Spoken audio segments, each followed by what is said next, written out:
update dan faktual.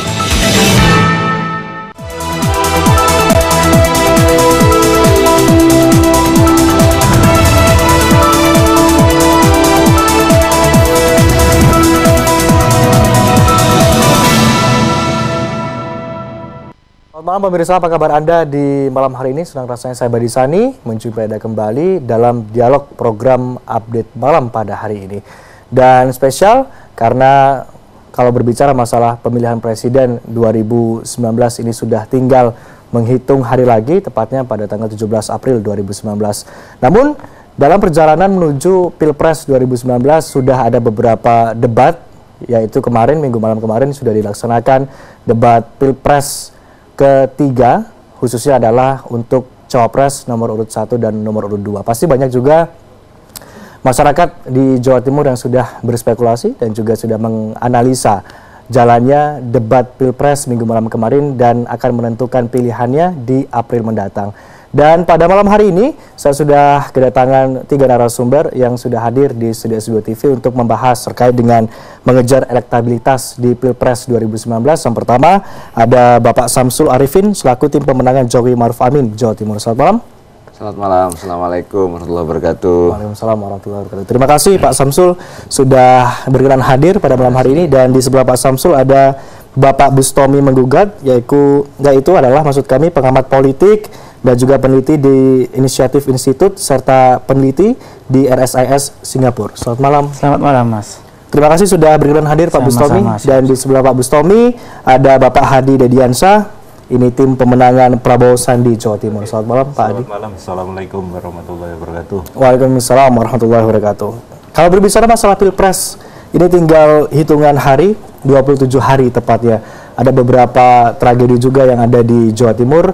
Kalau berbicara masalah paslon nomor urut 2 yang menuju Jawa Timur, ini ada penghadangan di Madura. Untuk paslon nomor urut 1 ada pembakaran alat peraga kampanye juga begitu. Kalau Pak Samsul Arifin melihat fenomena ini maksud kami sebenarnya seperti apa? Sebetulnya fenomena ini adalah proses antusiasme masyarakat terhadap pasangan yang akan didukung pada 17 April nanti ya. Sehingga sebetulnya proses antusiasme ini wajib kita hargai sebaik mungkin, bahwa ini adalah proses demokrasi yang harus memang kita hadapi bersama-sama. Akan tapi kita juga harus berpikir ke depan bahwa proses-proses seperti ini harus selesai pada tanggal 17 April. Setelah itu mari kita bersama-sama bahwa siapapun pemenangnya ya semuanya kita tetap harus bersatu. Baik. Gitu kan. Kalau Anda mengatakan antusiasme yang berlebihankah untuk penghadangan dari paslon nomor urut 2 yang mengunjungi Jawa Timur beberapa waktu yang lalu? Ya, sebetulnya itu respon dari beberapa tempat ya. Respon dari beberapa tempat yang dilakukan oleh pasangan paslon nomor 2. Gitu kan. Jadi ketika ada respon di tempat yang lain, maka kemudian ada respon di beberapa tempat yang seperti itu. Sehingga respon-respon ini yang kemudian menjadikan sebuah image yang kemudian seakan-akan jagoku ini kok dinginekno gitu kan. Nah, sehingga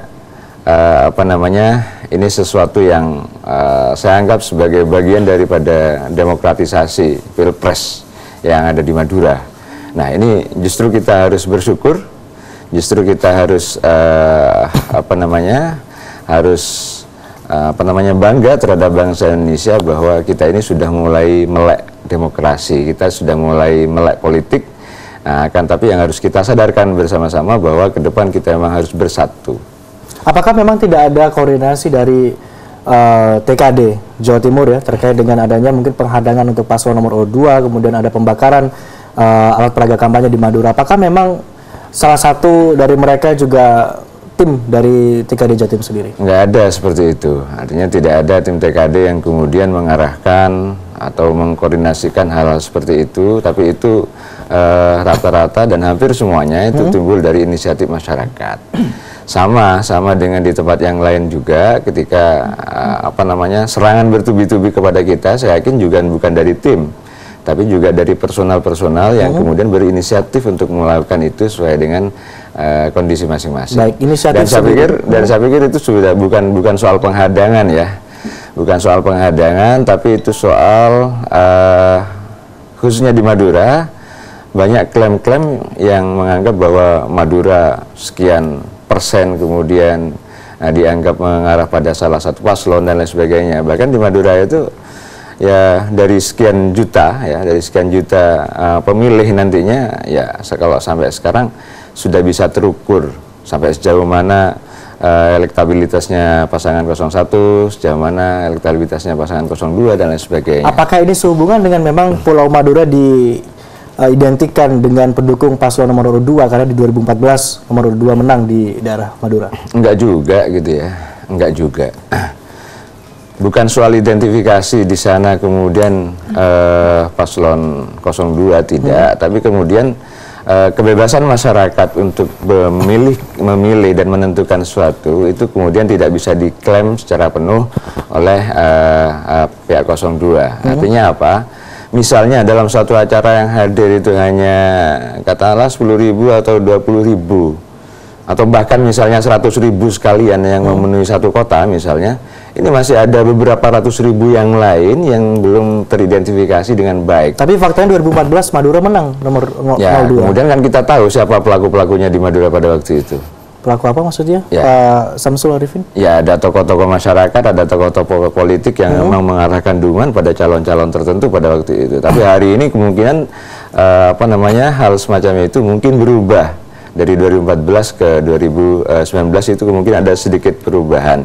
Ya, nah tapi saya juga tidak mau mengklaim bahwa di Madura nanti kita menang mutlak sekian, tidak seperti itu. Akan tapi ini kita harus menghargai sama proses demokrasi ini harus kita hargai bersama-sama. Pasti juga target di Madura ya menjadi semua, bukan hanya di Madura saja, pasti semua titik-titik simpul khususnya di Jawa Timur itu menjadi target semua. Bahkan jika perlu bagaimana ya 38 kabupaten kota di Jawa Timur itu kita unggul kira-kira begitu. Saya beralih ke Pak Hadi terkait dengan adanya penghadangan dari paslon 2, kemudian adanya alat peraga kampanye disampaikan oleh Pak Samsul Arifin. Ini terkait dengan antusiasme dari masyarakat sendiri, individu-individu sendiri begitu. Ya mudah-mudahan seperti itu. Jadi inisiatif itu dari individu, tapi yang menjadi kecurigaan dari pihak kami, terus penghadangan itu dilakukan itu hampir polanya sama gitu lah.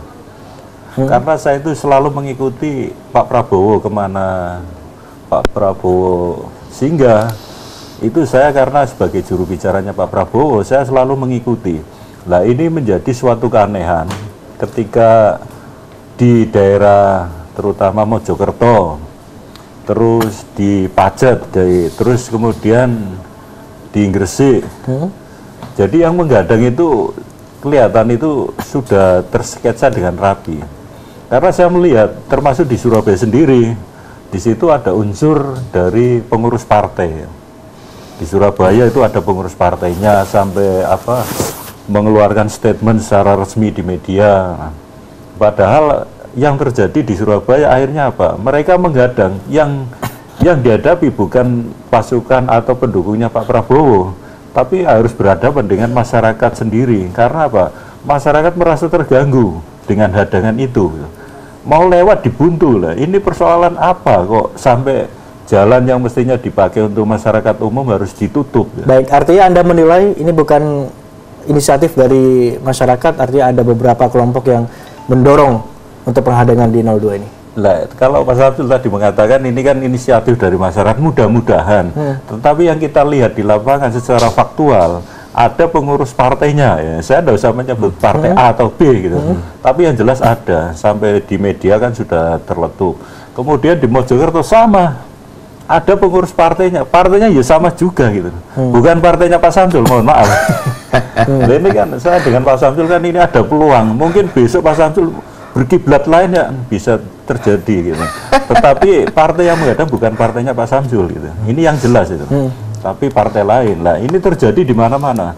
Terus jumlah dari penghadangan ini tidak lebih dari 50 sampai 100. Jadi plotnya mungkin segitu mungkin. Tidak boleh lebih gitu. Akhirnya kita menyadari bahwa dinamika politik oke lah. tidak ada masalah. Tetapi mengapa harus takut? Mengapa harus muncul kepanikan-kepanikan? Kalau iklim demokrasi kan harus saling menghargai. Silakan mengeluarkan pendapat dengan tulisan atau lisan, ya silakan. Itu kan dilindungi oleh negara, apalagi calon presiden gitu. Ngapain harus diadang? Biar aja masyarakat melihat untuk menilai. Nanti toh pada akhirnya akan memilih sesuai dengan hati nuraninya masing-masing. Tidak perlu adanya penghadangan di mana-mana, nggak perlu gitu. Tadi kalau berbicara masalah di Madura kemarin yang ada beberapa massa begitu yang mencopot dan membakar dari APK 01 begitu, apakah memang BPN sudah mengetahui ini dan mungkin ada arahan? Dari partai koalisi kita tidak ada yang melakukan hal semacam itu. Karena apa? Kita yang mengendalikan langsung dan tidak ada instruksi apalagi menghadang calon lain. Kalau disampaikan ada beberapa tokoh di Madura yang mendorong untuk mendukung paslon nomor urut 2 begitu, bagaimana? Loh, kalau mendorong atau mengarahkan itu wajar, karena kan itu bentuk suatu aspirasi. Mungkin di komunitas-komunitas itu mungkin muncul karena sebab gitu loh. Mungkin sebab ini kan penyebabnya kan bukan dari masyarakat Madura sendiri. Ada arogansi-arogansi yang diletupkan oleh pihak-pihak. Akhirnya sampai Madura dikatakan seperti ini. Ini kan akhirnya apa? Saya berhitung rasional aja. Ketika masyarakat Madura itu disepelekan, mesti akan bangkit harga dirinya gitu loh. Jangan meremehkan masyarakat Madura yang punya harga diri tinggi. Kalau dihormati mungkin saya rasa akan saling menghormati. Karena muncul letupan-letupan itulah yang membuat masyarakat Madura tidak terima gitu loh. Akhirnya apa? Harus memilih 02, saya rasa ya wajar karena mereka juga punya hak untuk menentukan gitu. Baik, kalau Pak Bustopi melihat sejauh ini ada fenomena pembakaran dari APK kemudian penghadangan, apakah ini memang fenomena yang terjadi saat ini, dinamika yang cukup keras di bawah? Intinya begini, kalau persoalan perusakan APK itu kan sebenarnya tidak hanya terjadi pada peristiwa 2019 saja. Sebelum-sebelumnya ada di beberapa titik, walaupun saya belum melihat bahwa itu terbaca secara sistematik dan terstruktur. Artinya kadang kita ini terjebak pada situasi di mana kenapa sekarang terjadi seperti ini, seolah-olah bahwa sebelumnya tidak terjadi kan begitu. Padahal ini adalah peristiwa yang acap kali saya tidak mencoba untuk masuk pada persoalan kubu A atau kubu B, tapi kalau kita temukan di lapangan adakala ada antusiasme yang bisa jadi berlebihan dan itu bisa jadi juga dibaca gitu loh oleh elit politik, dan kita tidak bisa memang mengatakan bahwa ini adalah perbuatan ini atau itu. Yang paling penting kalau menurut saya kembalikan kepada Bawaslu. Gitu.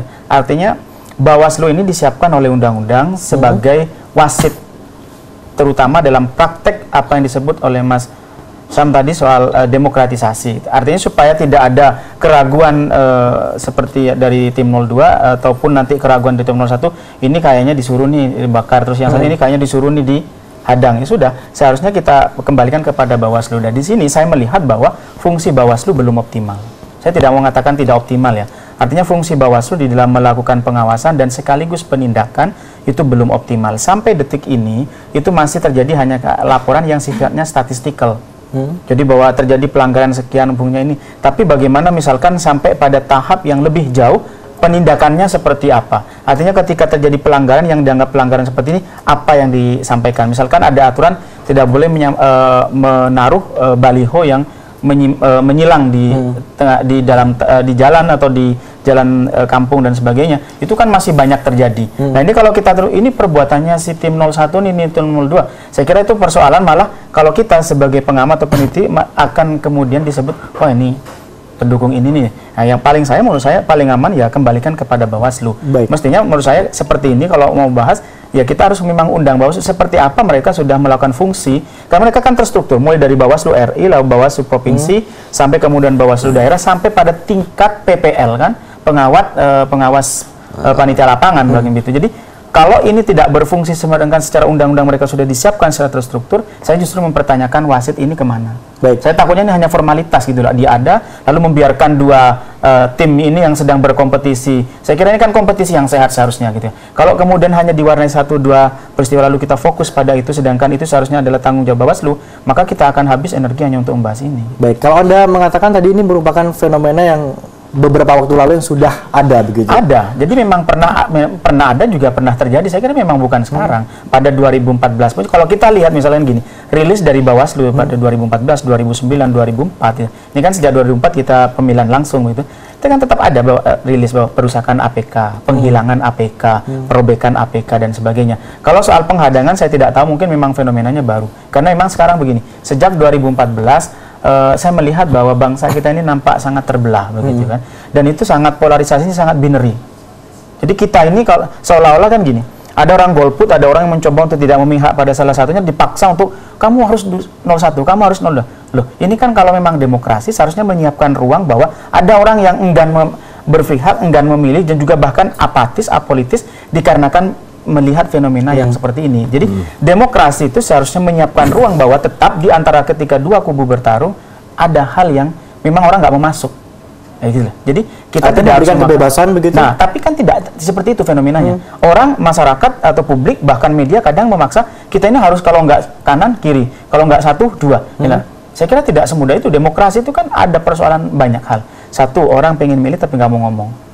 Orang yang memang benar-benar nggak mau milih, gitu. Dan itu kan dari survei-survei itu kelihatan bahwa undecided voters, golput itu meninggi trennya. Kenapa? Kita kadang bosan ya ngelihat orang yang selalu fokus pada konflik, fokus pada kesalahan kompetitor. Masih saya ingin mengatakan kita kok berkompetisi kok. Jadi diksi yang pas itu adalah kompetitor, bukan lawan, bukan kawan, bukan lawan. Kita lebih pas menggunakan diksi kompetitor karena dengan kata itu enak, gitu. Ada egalitarianisme yang ada dalam kata kompetitor itu. Baik, kita masih akan membahas terkait dengan mengejar elektabilitas di Pilpres 2019 pemirsa, namun kami harus jeda terlebih dahulu, kami akan segera kembali.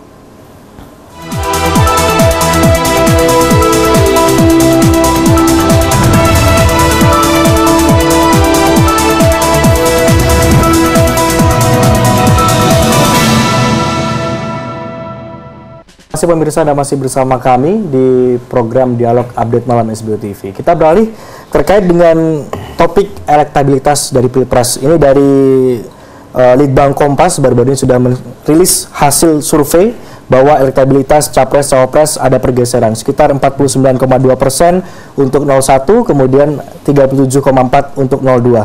Kalau melihat tren ini seperti apa, Mas Bustomi? Ya, saya kira ini ada orang yang kerap kali keliru memahami survei. Seolah bahwa survei ini adalah harga mati, was iki yang menang, ini kalah. Saya kira survei itu kan fungsinya untuk pemetaan. Dia adalah untuk mapping kira-kira, oh ini posisi saya sementara. Dia kan survei itu temporer, dia ambil waktu. Dan bahkan yang Kompas ini keluar bahkan sebelum kasus yang terjadi di Jawa Timur. Jadi belum menggambarkan situasi terkini gitu. Karena seperti apapun masih berdampak. Bagi saya itu justru adalah warning bagi 01, sekaligus mungkin berikan sedikit optimisme kepada 02 bahwa oh ini situasi ada perubahan.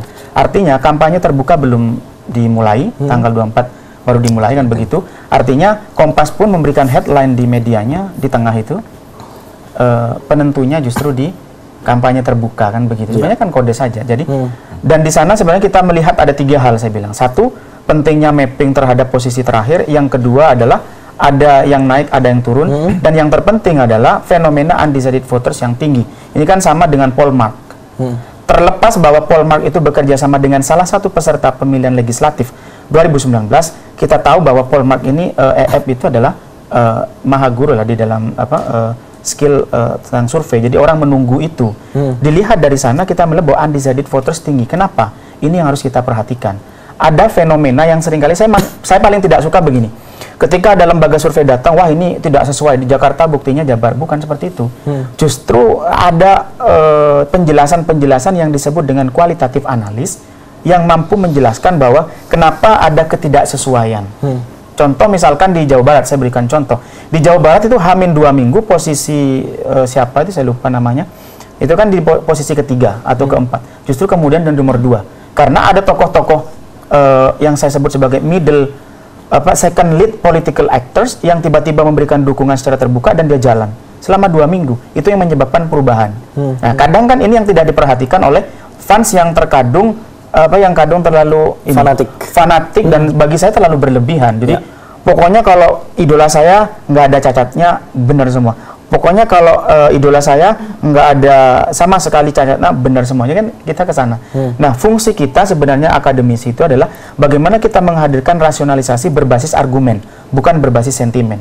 Ini kan para fans ini kan berbasis sentimen. Maka fungsi kita adalah menghadiri media dan media sosial terutama supaya kemudian lebih layback gitu, dengan cara kita memberikan argumentasi. Kira-kira seperti apa? Saya melihatnya survei Kompas lebih kepada warning, saya kira itu juga akan membantu tim 01 maupun 02. Oke, posisi saya pada detik 27 Hamin 27 itu justru masih seperti ini. Satu, belum aman, dua, masih ada harapan. Saya kira biasa saja begitu. Baik, tapi kalau melihat dari tren survei begitu, kalau ada tren elektabilitas yang menurun, ini sulit bertahan lagi, atau ada yang tren politiknya naik, ini akan terus naik hingga menuju ke Pilpres 2019. Ini seperti apa? Apakah memang karena seperti 27 hari itu Mas, kalau dalam politik itu sangat panjang ya. Politik ini kan terutama detik-detik terakhir itu kan yang menariknya, terutama politik di Indonesia itu adalah last minute itu. Nah, artinya kalau 27 hari masih many things can happen. Jadi apapun bisa terjadi begitu. Saya belum ingin mengatakan bahwa ini udah pasti ngunci, udah pasti Anda. Cara membaca survei itu kan bahwa lihat, oke, ada undecided voters. Berarti nanti di kampanye terbuka ini harus optimal kedua paslon dan timnya itu. Terus yang kedua adalah ini ada tren naik. Kenapa ini? Bisa jadi ada berbagai faktor gitu loh. Saya kira salah satu faktornya kita melihat misalkan kita belum tahu bahwa setelah debat ketiga kemarin ada justru efek kejut terutama dari calon wakil 01 ya. Jadi 01 kan di luar ekspektasi. Oh, ternyata walaupun beliau berusia 76 tahun jauh lebih menguasai materi, tampil prima. Oh, ternyata Sandi, orang kan agak terkejut ke Pak Prabowo-nya, ternyata Sandi jauh lebih bisa. Jadi kadang orang memilih paslon di Pilpres nanti tidak hanya karena faktor Jokowi atau Prabowo, bisa juga karena faktor Yai Ma'ruf atau Sandinya gitu. Kita enggak, dalam politik tidak ada hal yang terlalu pasti. Dia dinamis sekali, apalagi di Indonesia. Jadi saya kira ketika membaca survei ini lebih kepada tiga hal tadi. Bahwa satu, ini berarti mereka harus mulai memperbaiki langkah-langkah strategisnya. Yang kedua, berarti silahkan bikin mapping baru. Yang ketiga, tentu yang harus diperhatikan adalah kenapa undecided voters itu justru meninggi. Mestinya kan dia makin menjelang hari H itu seharusnya makin berkurang. Kalau makin meninggi ini ada apa? Mestinya mereka kedua belah pihak ini ya, terutama saya kira mulailah memperbaiki, terutama seperti penggunaan diksi tidak harus saling menunjuk.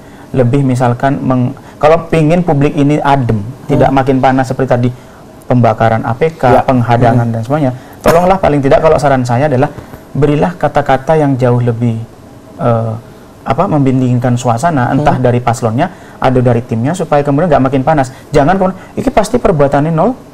Ini perbuatannya nol itu saling menuduh satu sama lain. Terjadinya makin eskalasi, makin meningkat, bukan kemudian makin menurun. Karena memang saya melihat dari paslon dan timnya tidak ada belum optimal memberikan semacam pesan-pesan damai. Tapi tagline-nya menuju pemilu damai. Tapi perbuatan pesertanya belum ada optimasi terhadap kinerja yang mampu membawa suasana menjadi lebih damai. Baik, kalau berbicara masalah elektabilitas, ini selisihnya yang semula dari 20% menjadi 11% membutuhkan waktu sekitar 4 bulan. 27 hari lagi apakah masih bisa mengejar untuk tim paslon nomor urut 2 mengejar dari 01 dalam politik sendiri? Semuanya serba terjadi. Dan kedua, saya sebagai peneliti ini, saya dengan beberapa teman mengatakan bahwa khusus untuk Pilpres 2019 ada pemilu yang paling sulit ditentukan, Pilpresnya ya, bukan pileknya. Bagi saya pileknya sudah selesai karena sudah ada pola siapa pemenangnya, siapa yang terlempar.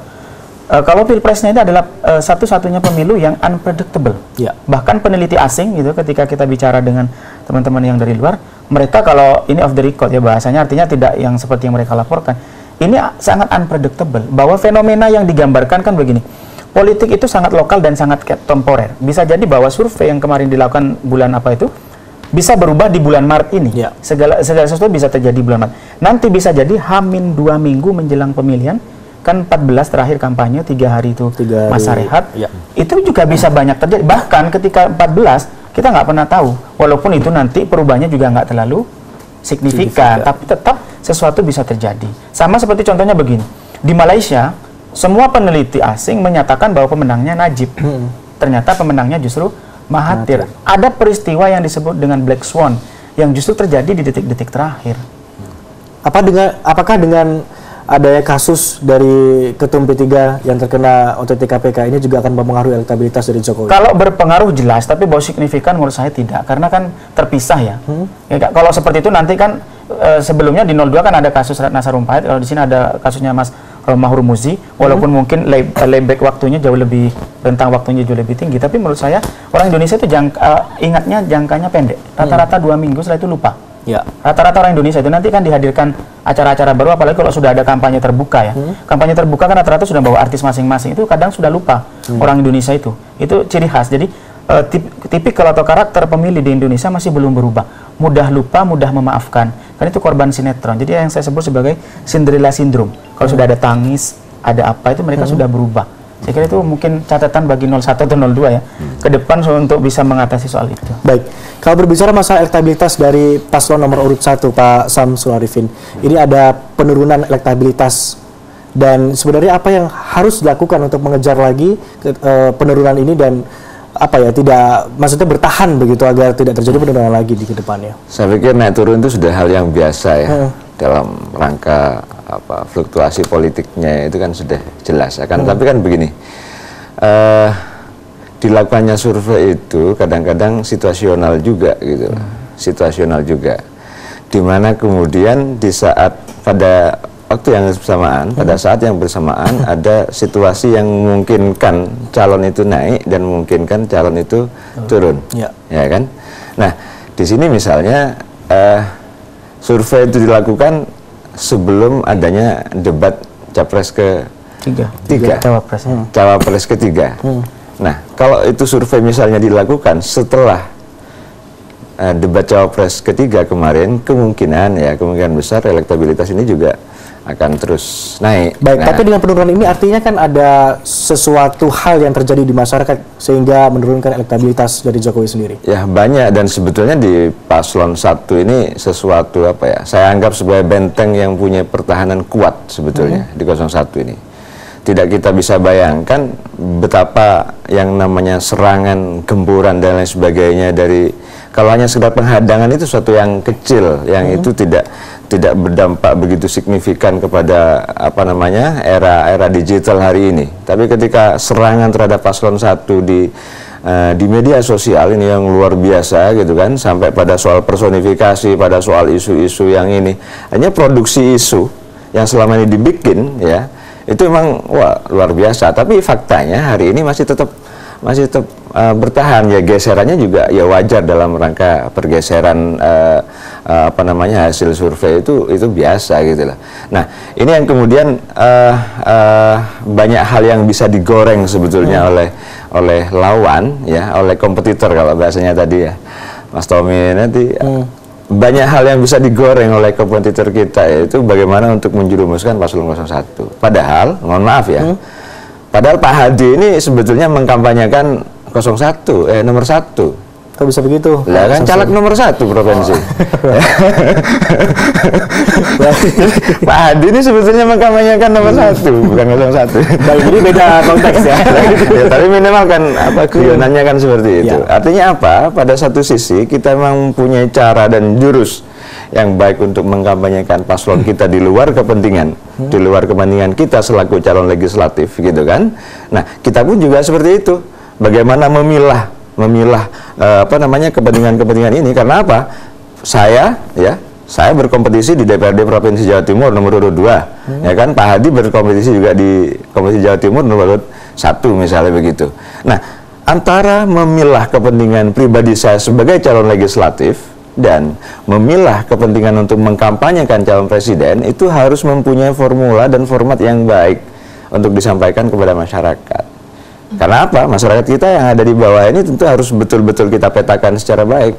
Artinya tidak ada beban begitu ketika elektabilitas dari paslon nomor urut 1 menurun? Ada, pasti ada beban. Nah, terutama ketika kemarin ada kasus Mas Romi begitu, ya pasti ada beban meskipun memang tidak terlalu signifikan. Tapi bagaimana caranya menutup beban ini? Tentunya ada beberapa hal yang sudah kami lakukan, yang sudah dilakukan di bawah untuk mengantisipasi adanya kebocoran-kebocoran, terus kemudian cara menjelaskan kita kepada masyarakat, kepada konstituen bahwa kejadian itu adalah bukan kejadian yang atas nama tim ini di 01, tapi itu adalah masalah pribadi yang harus dipertanggungjawabkan oleh Mas Romi Hurmuzi selaku TP3. 32,7% Pak Hadi saat ini di Maret 2019 naik 37,4%. Apakah ini merupakan angin segar begitu untuk BPN?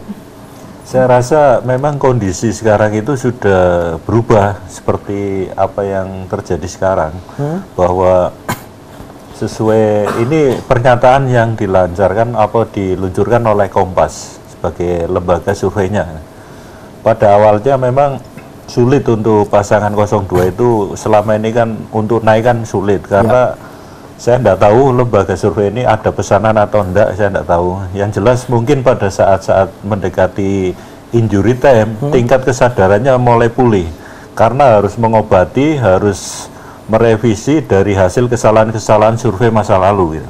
Mudah-mudahan ini lembaga survei akan menjadi tren, menjadi jati diri lagi kembali ke sebagai lembaga yang betul-betul independen. Baik, melihat peningkatan elektabilitas, apakah memang ini sesuai dengan usaha dari BPN sendiri sehingga ini merupakan targetnya? Sebenarnya pada awalnya itu Pak Prabowo ini sulit untuk naik. Tetapi yang menaikkan elektabilitas atau kesempatan Pak Prabowo ini ternyata ada elemen lain, yaitu masyarakat yang menghendaki perubahan. Ya. Jadi sekarang itu musuhnya Jokowi itu bukan Pak Prabowo, tetapi masyarakat yang menghendaki perubahan. Ini kan lain lagi. Jadi Pak Prabowo itu pendukungnya jelas di angka yang 2014 itu 47%. Nah sekarang ternyata ada lawan baru pihak ketiga, yaitu masyarakat yang menghendaki perubahan. Nah dengan kolaborasi masyarakat yang menghendaki perubahan dengan pendukung Pak Prabowo yang 47, nah ini sesuatu yang akan menunjukkan bahwa masyarakat ini kolaborasi pendukung Pak Prabowo dan yang menghendaki perubahan akan memunculkan hasil di 17 April besok. Baik, nggak ketemu hitungannya kan di situ. Gimana Pak? Nggak ketemu hitungannya Pak Hadi itu ketika masa tetap Pak Prabowo di 2014 47 dianggap 47,sekian%, kemudian ada tambahan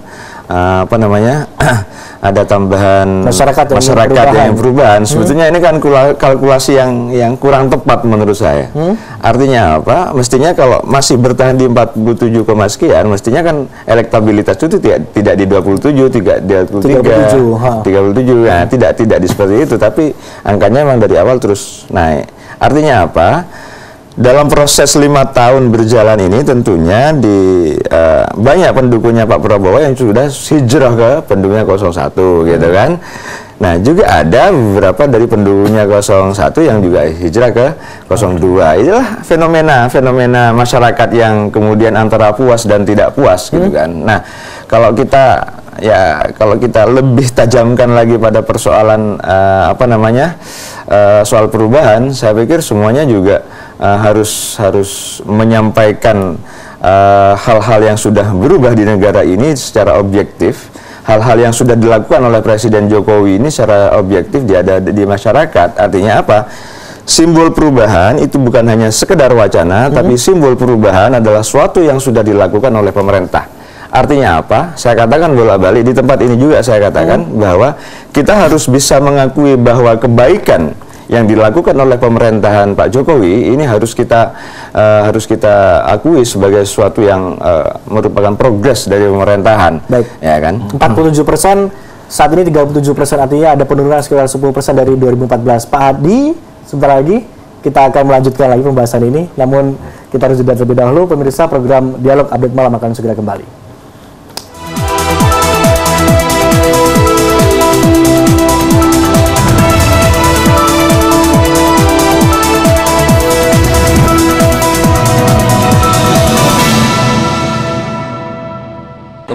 Baik, kalau berbicara masalah elektabilitas dari paslon nomor urut 1 dan juga paslon nomor urut 2, ini beberapa survei juga merilis hasil surveinya, dan dari Litbang Kompas di Maret 2019 ada perubahan dengan di bulan Oktober. Tapi kalau berbicara masalah tadi yang disampaikan oleh Pak Samsul Arifin dari 74%, ini merupakan hitungan yang salah 47. atau kurang benar. Berapa? 47% ya, saat ini 37%. Artinya ada pengurangan massa begitu untuk mendukung Prabowo. Pak Hadi?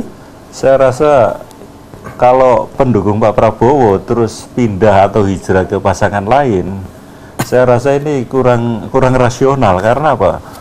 Tidak ada pendukung Pak Prabowo itu yang sakit hati. Karena apa? Mau menilai Pak Prabowo dari sisi yang mana? Wong Pak Prabowo tidak menjalankan amanah gitu loh. Karena tidak menjadi calon yang terpilih ya.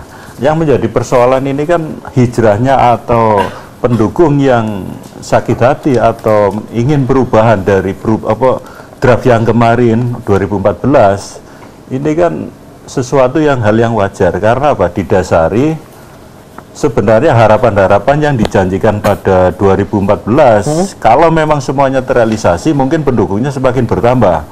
Yang menjadi persoalan janji-janji 2014 kemarin itu kurang maksimal dilaksanakan. Contoh satu hal, yang namanya listrik ya menjadi beban masyarakat yang tadinya berharap bisa lebih murah, ternyata yang terjadi adalah yang lebih mahal. Kemudian BBM, kemudian sembako dan sebagainya.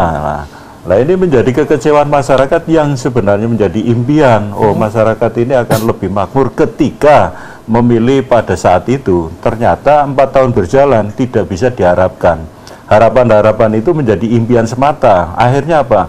Masyarakat, rakyat Indonesia pada khususnya itu merasakan kekecewaan. Lah kalau kekecewaan ini muncul akan lari kemana? Ya? Apakah akan bertahan? Kan mestinya akan memilih pilihan yang lain yang bisa diharapkan. Itu yang nggak fair menurut saya ya. Bagaimana Pak Samsul? Itu yang nggak fair. Nah, ketika menilai pada satu sisi, ya tentunya Pak Jokowi itu juga manusia kok, bukan malaikat ya. Ketika ada kenaikan listrik, terus kemudian ada hal yang kecil, ini tidak sebanding dengan apa yang sudah dilakukan oleh Pak Jokowi dalam pemerintahannya, gitu kan? Nah, coba seandainya dinilai itu dalam sebuah konsep pembangunan yang sudah berjalan itu seperti apa yang dilakukan oleh Presiden, itu kemudian menjadi sebuah perbandingan ya, perbandingan dalam bahasa kita itu manfaat mudaratnya itu ada, nilai plusnya, nilai positif negatifnya itu ada, gitu kan? Nah, sehingga apa? Penilaian itu akan timbul secara objektif. Ya. Kalau tadi kemudian orang yang pindah hijrah dari 01 kemudian 02 itu saya katakan itu sesuatu yang wajar, bahasa saya tadi wajar. Tapi kalau ada 02 yang sekarang 02 kemudian pindah ke 01 ini kan nggak wajar, apalagi belum menjalankan amanah, gitu kan? Nah, itu sudah banyak di beberapa media-media yang dulu saya dukung Pak Prabowo, ya kan? Tapi kan ada tren kenaikan 5% dari sebelumnya Pak Samsul. Justru tren kenaikan itu adalah sesuatu yang menjadi ini ya, hasil wacananya itu sudah mulai mendekati angka yang disampaikan oleh Pak Hadi tadi itu. Artinya apa? Kalau klaim 47 tadi itu dijadikan sebagai pegangan utama, itu kan tidak sinkron dengan hari ini. Kalau toh sekarang ada kenaikan 5%, berarti kan masih ada kekurangan yang jauh yang harus dikejar gitu loh. Artinya bahwa ini tidak bisa diklaim bahwa 47% pada waktu itu bukan dijadikan dasar yang utama, patokan yang utama, gitu kan. Baik. Bahwa di sisi lain ada Pak Prabowo plus minus dan lain sebagainya, itu ya sesuatu yang wajar. Contoh misalnya, ketika berbicara konsep, ya ada beberapa tokoh-tokoh masyarakat ngomong soal pelarangan arahan untuk adanya undang-undang LGBT dan lain sebagainya. Ini sebetulnya isu yang digulirkan yang kemudian itu menohok pada diri sendiri, gitu kan? Isu yang digulirkan yang menohok pada diri sendiri. Padahal apa? Kalau semua orang tahu bahwa anaknya Pak Prabowo siapa, itu pelaku LGBT sendiri, gitu kan? Ya, Pak Hadi? Nah, itu artinya apa? Itu sesuatu yang tidak bisa dibantah. Ini fakta, ya kan? Ini fakta. Artinya apa? Ya, kalau bikin isu, artinya isu-isu yang rasional, isu-isu yang kemudian bisa ditangkap dan jangan membodohi masyarakat. Baik, artinya ini contoh misalnya oleh BPN sendiri, ya, gitu? Artinya begini, misalnya isu-isu yang berkembang misalnya. Bagaimana kita menegakkan ukhuwah Islamiyah agar di Indonesia ini terjadi sesuatu negara yang berdasarkan Islam dan lain sebagainya. Lah, Kiai Ma'ruf itu kiai yang tidak bisa dibantah kekiaiannya, ya kan? Itu sudah jelas, ya kan? Kiai Ma'ruf tidak bisa dibantah. Bahwa kemudian ada muncul kiai-kiai sebagai isu dan lain sebagainya begini nih, kita kembali. Pak Prabowo itu mulai kapan sholat Jumat, kan begitu? Baik. Itu kan sudah jelas. Kita beri kesempatan. Artinya apa? Isu itu memang harus disesuaikan dengan kondisi yang ada di dalamnya. Kalau tidak dan masyarakat tidak tahu ini, ya habis. Baik, isu-isu Gitu yang lah. kembali menyerang kepada Pak Prabowo, Pak Hadi. Kami BPP maupun BPN itu tidak akan melancarkan atau argumen yang sifatnya itu menyerang. Karena apa? Kita sudah lelah, artinya menjelaskan seperti apapun, masyarakat sudah paham gitu. Jadi ngapain kita harus ngotot ya? Seperti apa yang dilakukan debat 2 kali Pak Prabowo maupun Mas Sandi, ya sudahlah, wong itu toh pada akhirnya akan membuka kemampuan dirinya sendiri, ngapain harus dibantah? Ya contoh soal kayak membangun tol sampai 100 sekian puluh ribu lah. Nah sementara Jakarta Surabaya aja ukurannya tidak sampai 1000 gitu loh. Loh terus nanti pajaknya itu ukuran dari mana? Makanya itu biar aja lah, nanti biar masalah sendiri. Salah itu kira-kira. Terus yang kedua seperti dana abadi. Dana abadi yang bagaimana? Dana ya dana saja lah. Masa ada dana yang sifatnya abadi? Sementara kita masih kekurangan dana. Dana haji sendiri dipakai, terus ngomong dana abadi yang bagaimana gitu loh. Baik, Kembalikan dulu lah dana haji itu biar masyarakat itu bisa menerima. Kasihan loh itu. Masyarakat nabung ya. Jauh-jauh hari sudah jeripayah, panen disisipkan sedikit untuk dana haji. Sekarang dana hajinya habis lah. Nah, mereka juga berpikir bagaimana nanti pengembaliannya. Sementara ini tahun terakhir. Makanya kami mengharapkan tidak perlu istilahnya kita mendebat. Biar mereka semakin kencang, semakin banter, semakin lantang, semuanya akan terkuak. Biar nanti rakyat Indonesia akan memilih, menilai dan akan menentukan pilihannya. Jadi kita tidak perlu berdebat, membela diri, apalagi menyerang masalah pribadi gitu loh. Tadi Mas Samsul menyerang secara pribadi, monggo. Nah, itu kaitannya gitu dengan isu LGBT yang telah Termasuk dilontarkan, bukan ya? Saya tidak menyerang secara pribadi, tidak. Menyerang pribadi. Bukan, sorry, saya tidak menyerang secara pribadi, tapi ini ada kaitannya dengan isu yang dimainkan oleh mereka tentang LGBT. Apakah tidak mengajak ke belakang bahwa nanya Pak Prabowo, ya LGBT, pelaku LGBT gitu loh. Lah, ini itu, bukan nyerang pribadi, itu tapi kalau kita perkarakan. loh, tapi ini nanti fakta. Mas Samsul kena. Tapi ini fakta loh, Pak. Ini fakta. Pak Samsul udah boleh kalau menuduh orang yang belum ada. Kalau sekarang kemudian kejelasannya. semua isu yang dilontarkan itu kita perkarakan, semua kena. Lah itu makanya. Contoh sekarang ketika masalah secara pribadi. Loh, bukan. Ini saya memberikan contoh ya. Bicara politik, bicara program, bicara konsep. Lah iya, saya sepakat. Itu yang ideal itu loh. Jangan bicara bicara masalah konsep ya. Pak Samsul tahan, Pak Hadi tahan. Ini konsep gitu loh. Tahan dulu, saya akan beralih ke Pak Bustomi. Kalau kita ke Pak Samsul dan Pak Hadi ini nggak akan selesai-selesai begitu ya. Tapi bacanya gini aja Mas, ini kan sebenarnya tadi pertanyaan sampean soal bahwa ada turun di 01 dan naik.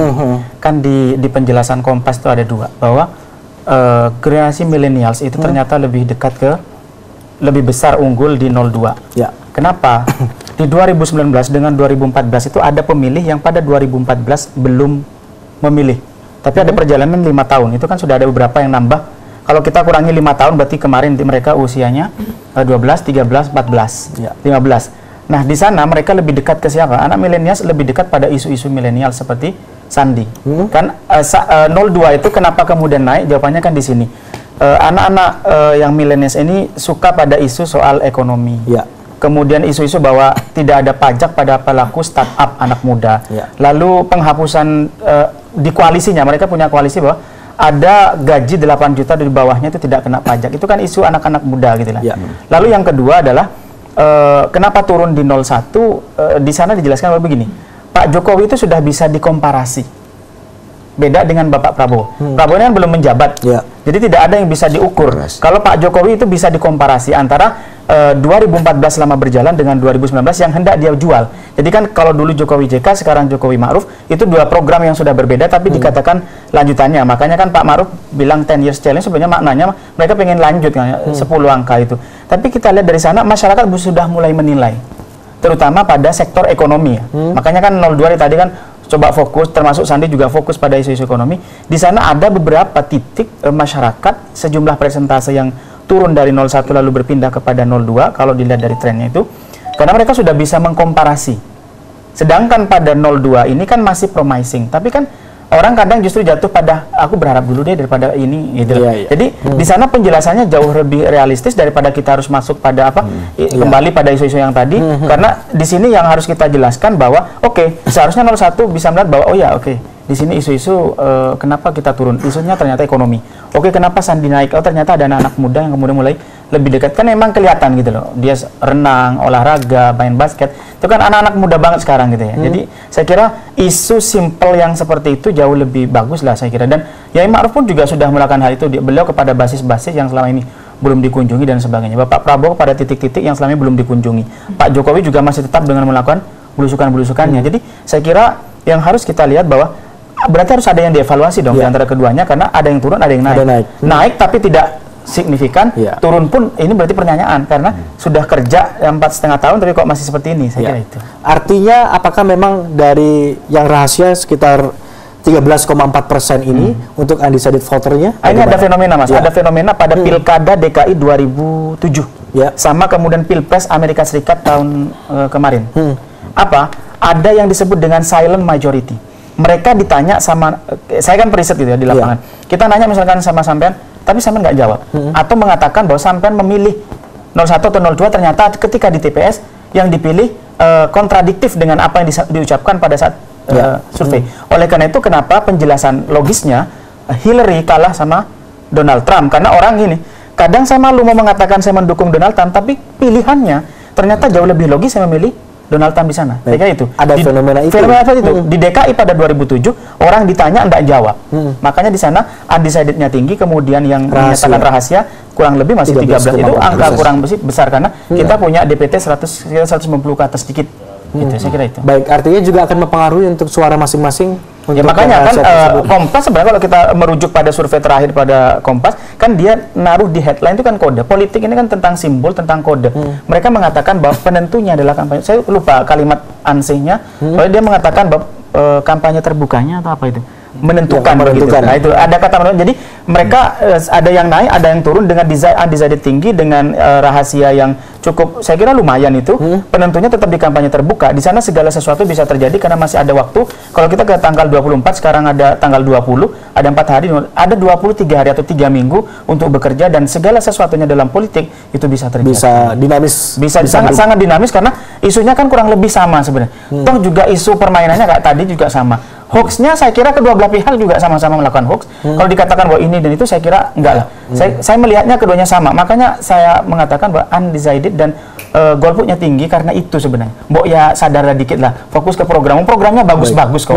Fokus ke sana aja saya kira. Kita masih akan membahas, ada satu segmen lagi terakhir. Kita akan membahas terkait dengan mengejar elektabilitas di Pilpres 2019. Namun program Dialog Update Malam harus jeda terlebih dahulu. Kami akan segera kembali.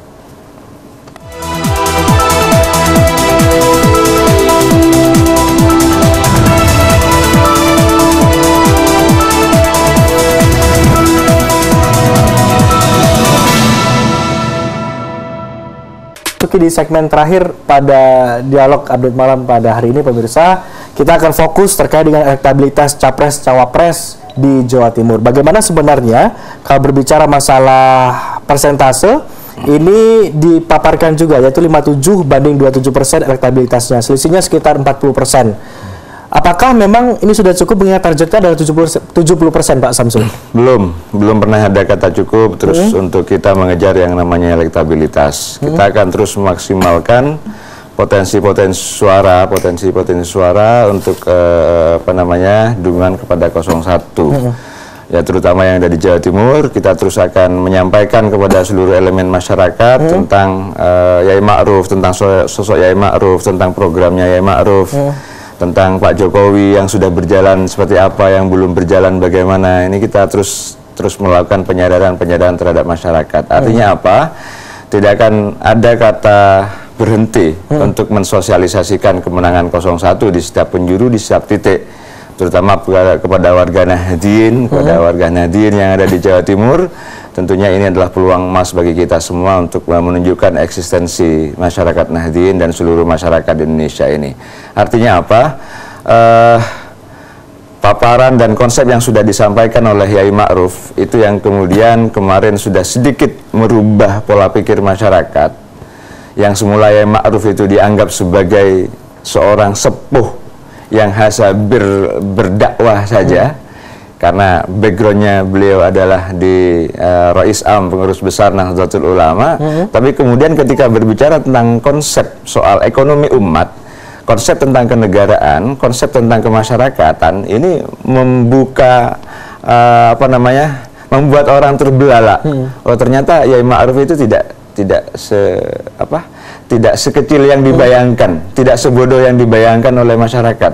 Artinya gelar profesor di situ bukan hanya sekedar gelar-gelaran, tapi memang betul-betul didukung oleh kemampuan dan keilmuan yang ada di dalamnya Yai Ma'ruf. Baik, di Jawa Timur sendiri masih belum maksimal terkait dengan dukungan di 01, khususnya adalah Pulau Madura. Apa sebenarnya strategi khusus untuk memenangkan suara di Madura sendiri? Kalau yang strategi khusus tentunya tidak akan saya buka di tempat ini karena khusus.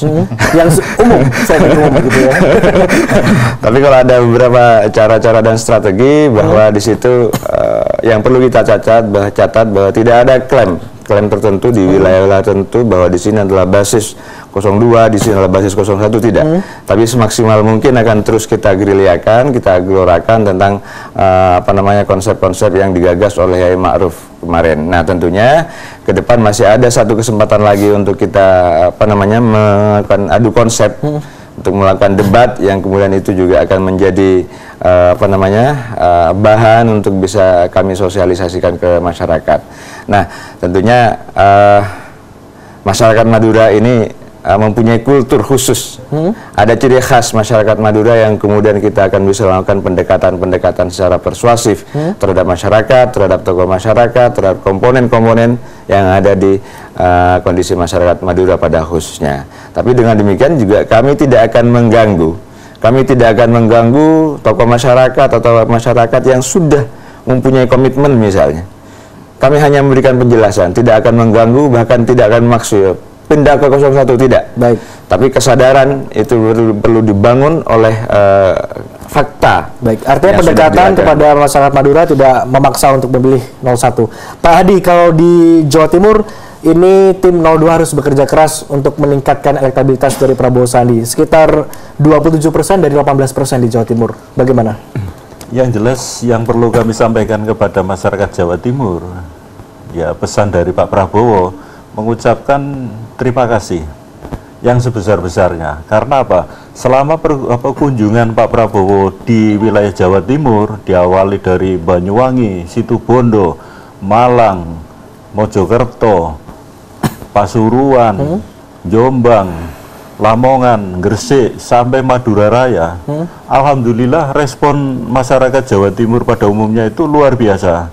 Dan saya juga sempat menyaksikan secara langsung dan sempat kaget juga. Karena apa? Kunjungan Pak Prabowo maupun Mas Sandi di seluruh Jawa Timur, kita itu kewalahan karena jumlah masyarakat yang antusias itu luar biasa. Jumlahnya itu tidak seperti yang kita bayangkan. Seperti contoh, di Madura, saya menyaksikan secara langsung dan masyarakat sudah tahu semua bahwa di Sampang, Pamekasan maupun Sumeneb itu bukan puluhan ribu tapi ratusan ribu. Baik, artinya ini merupakan tanda positif untuk Prabowo Sandi di Jawa Timur? Saya yakin iya, karena ini kan merupakan antusias masyarakat yang menghendaki perubahan. Ya, saya tidak bisa menyinggung yang lain, yang jelas jago kami, pasangan presiden kami, ternyata 2019 itu disambut dengan antusias masyarakat yang luar biasa. Baik. Di mana-mana jumlahnya itu tidak sedikit. Baik, saya beralih ke Pak Bustomi. Kalau melihat tren dari 01, 02 yang disampaikan adalah tren positif semua pastinya, yang menginginkan ada target yang tercapai di Jawa Timur untuk memenangkan suara. Kalau Pak Bustomi melihat ke depannya bagaimana untuk masing-masing paslon ini? Dan di daerah mana untuk pemenangan dari masing-masingnya? Intinya gini, kalau kita mau baca misalkan Jawa Timur ya, karena ini kan levelnya juga ini BPP, ini juga TKD. Saya kira politik itu lokal dan temporer. Survei itu hanya alat ukur, terus yang kedua adalah ada acap kali saya suka penjelasan bahwa Surabaya ini basis merah. Tapi setelah diambil sangat mikro ke bawah, ternyata tidak seperti itu. Madura misalkan ini sangat 02, ketika diambil mikro sampel, ternyata juga tidak seperti itu. Madiun Raya, Kediri misalkan dianggap basis merah, toh juga pemenangnya misalkan justru dari koalisi yang dari 02. Jadi kadang kita juga, ya itu kan sah saja. Masa mau klaim, Mas Hadi juga mau klaim, ya itu hak, seharusnya begitu. Kalau nggak begitu malah keliru kan. Mereka ini kan tim kampanye masing-masing. Yang penting bagi saya, kalau mewakili masyarakat lebih pada fokus sajalah pada program, karena keduanya ini punya program yang tentunya sama-sama baik untuk Indonesia ke depan. Selama fokus ke sana, saya kira kita mampu meminimalisir. Saya tidak mengatakan meniadakan, mampu minimalisir satu eskalasi. Kedua adalah persoalan-persoalan yang hanya terjadi pada side war, yang lebih pada sentimen. Kalau nanti fokus pada program, maka akan berbasis argumen. Nah, kalau sudah sentimen ini eskalasinya naik terus gitu. Contohnya kan nggak tadi kalau udah begini. Tapi kalau sudah berbicara kita fokus pada program, laid back jadinya, enak gitu kan. Baik, artinya masyarakat harus melihat program begitu ya. Dan itu tugasnya TKD dan BPP gitu loh. Dan terus ke bawahnya untuk menenangkan masyarakat. Ya itu, supaya sama-sama, kan ini kan sama-sama untuk Indonesia. Kita sama-sama berbicara untuk nusa dan bangsa, untuk agama dan sebagainya, dari masing-masing agamanya gitu ya, bahwa kita menuju Indonesia yang jauh, bahasanya lebih baik terus begitu kan. Tapi kalau kemudian kita fokus pada persoalan yang persona gitu kan, ini kan saya kira sangat eman.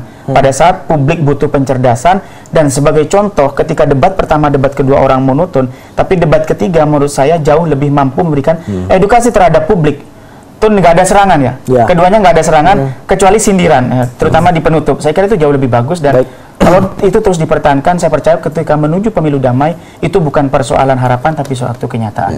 Baik, kita sudah ada di penghujung acara. Terima kasih untuk Pak Samsul Arifin, kemudian Pak Bustomi, Pak Hadi sudah bergabung bersama kami dan memberikan informasi terkait dengan mengejar elektabilitas di Pilpres 2019. Benar yang disampaikan oleh Pak Bustomi terkait dengan survei ini adalah penelitian begitu ya, tapi tidak menyatakan hal yang sebenarnya terjadi di lapangan dan bagaimana. Bukan satu-satunya alat ukur, jadi cuma salah satu alat ukur.